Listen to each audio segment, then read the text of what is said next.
আসসালামু আলাইকুম। চাকরি প্রত্যাশী প্রিয় বন্ধুরা, ফেসবুক এবং ইউটিউব থেকে আপনারা যারা দেখছেন আজকের ভিডিও, আপনাদের সবাইকে আন্তরিক শুভেচ্ছা এবং ধন্যবাদ। শুরু করতে যাচ্ছি আমাদের আজকের লেসন। বিগত সালের চাকরির পরীক্ষায় এসে যাওয়া কিছু গুরুত্বপূর্ণ প্রশ্ন আজকের ভিডিওতে বরাবরের মতোই আমরা সমাধান করব। আমাদের প্রথম প্রশ্ন হচ্ছে, এইটা স্বরাষ্ট্র মন্ত্রণালয়ের কারা তত্ত্বাবধায়ক কারা অধিদপ্তরে 2013 সালে এবং 12তম বিসিএসে এই প্রশ্নটা আসছিল। What is the noun of the word waste? Waste ওয়ার্ডের নাউন কোনটা? নিচের নাউন হচ্ছে ওয়েস্টেজ। ওয়েস্টেজ এটা হচ্ছে নাউন। অপচয় বা অপচয়কৃত যে দ্রব্য বা পদার্থ সেটা হচ্ছে ওয়েস্টেজ।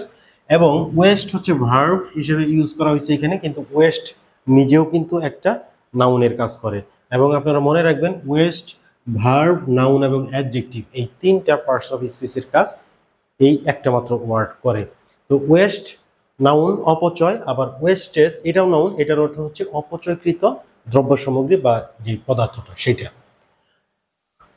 এখন দ্বিতীয় প্রশ্ন আমাদের এই প্রশ্নটা ঢাকা বিশ্ববিদ্যালয়ে সি ইউনিটে 2013-14 সালে ভর্তি পরীক্ষায় আসছিল যে what is the noun form of the word differ. এই ডিফার এই ওয়ার্ডটার নাউন ফর্মটা কি? এটা কিন্তু ভার্ব। ডিফার শব্দের অর্থ হচ্ছে বিলম্বিত করা, এটা ভার্ব। তো বিলম্ব যেটা নাউন হবে, বিলম্ব সেটা হচ্ছে ডিফারমেন্ট। আপনারা জানেন মেন্ট প্রিফিক্স কোনো ওয়ার্ডের শেষে যুক্ত থাকলে সেটা কিন্তু নাউন হয়, ডিফারমেন্ট। এখানে আরও কিছু নাউন আছে। ডিফরমেশন বিকৃতি, এটাও কিন্তু TION আছে। এইটা TION সাফিক্সটা থাকলেও কিন্তু আপনার হচ্ছে নাউন হয়। ডিফরমেশন এটা অন্য একটা ওয়ার্ড, এটার অর্থ হচ্ছে বিকৃতি। আরেকটা হচ্ছে CE থাকলেও কিন্তু নাউন হয়, এটা হচ্ছে ডিফারেন্স, এটার অর্থ হচ্ছে ভিন্নতা। আর ডিফারেশন বলতে কিছু নাই। পরের প্রশ্নে আমরা যাব। পরের প্রশ্নটা এইটা আসছিল ঢাকা বিশ্ববিদ্যালয় এ ইউনিটে 2011-12 সালে এই প্রশ্নটা আসছিল। প্রশ্নটা হচ্ছে the noun form grand.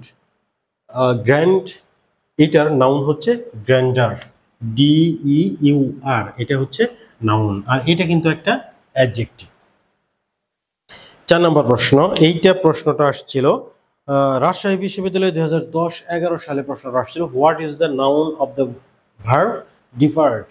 Depart ভার্বের নাউন কোনটা? ডিপার্ট শব্দের অর্থ হচ্ছে প্রস্থান করা, ভার্ব ছেড়ে যাওয়া। এইটা এখানে আছে ডিপার্টেড, ইডি যুক্ত করে অনেক সময় অ্যাডজেক্টিভ হয়। প্রস্থানকৃত, ডিপার্টেড, ডিপার্টিং, এটা অনেক সময় অনেক কারণেই ভার্বের সাথে ING যুক্ত হতে পারে বা জিরান্ডের কারণে হতে পারে। আমাদের কারেক্ট আনসার হচ্ছে ডিপারচার, TURE, ডিপারচার। TURE যুক্ত থাকলেও কিন্তু নাউন হয়, এটা হচ্ছে নাউন চেনার একটা উপায়। ডিপারচার শব্দের অর্থ হচ্ছে প্রস্থান। আর ডিপার্টমেন্ট এটাও একটা নাউন, এটা অন্য একটা বিষয়, অন্য একটা অর্থে এটা মানে এই ওয়ার্ডটা অন্য একটা অর্থ প্রকাশ করে। সর্বশেষ প্রশ্ন হচ্ছে জনপ্রশাসন মন্ত্রণালয়ের প্রশাসনিক কর্মকর্তা 2015 সালে এই প্রশ্নটা আসছিল I had a talk with him. এখানে টক আন্ডারলাইন করা, এইটা কোন পার্ট অফ স্পিচ? এটা হচ্ছে টক মানে কথা বলা। সো কথা বলা এটা একটা ভার্বের কাজ করতে পারে, কিন্তু এই সেন্টেন্সে টক হচ্ছে একটা নাউন। আই হ্যাড আ টক।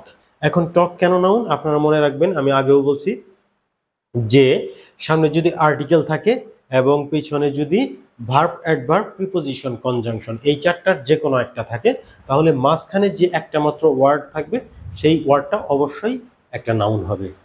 যে কোনো ওয়ার্ড সেটা নাউন হবে। শর্ত কি? আর্টিকেল, পিছনে ভার্ব, অ্যাডভার্ব, প্রিপোজিশন, কনজাংশন এই চারটা থেকে একটা। তাহলে এইখানে আর্টিকেল আছে আর এইখানে এটা কিন্তু উইথ, এটা প্রিপোজিশন, সো মাঝখানে অবশ্যই এটা নাউন। সেই সূত্রে এই টক, এইটা কারেক্ট আনসার হচ্ছে আমাদের নাউন। সো এই ছিল আজকের ভিডিও টোটাল আলোচনা। আপনাদের যদি ভালো লাগে লাইক, কমেন্ট, শেয়ার করুন। ফেসবুক এবং ইউটিউব থেকে ফলো এবং সাবস্ক্রাইব করবেন, কারণ খুব শীঘ্রই আপনাদের সাথে আরও একটা ভিডিওতে দেখা হবে। Thanks for watching this video. আল্লাহ হাফেজ।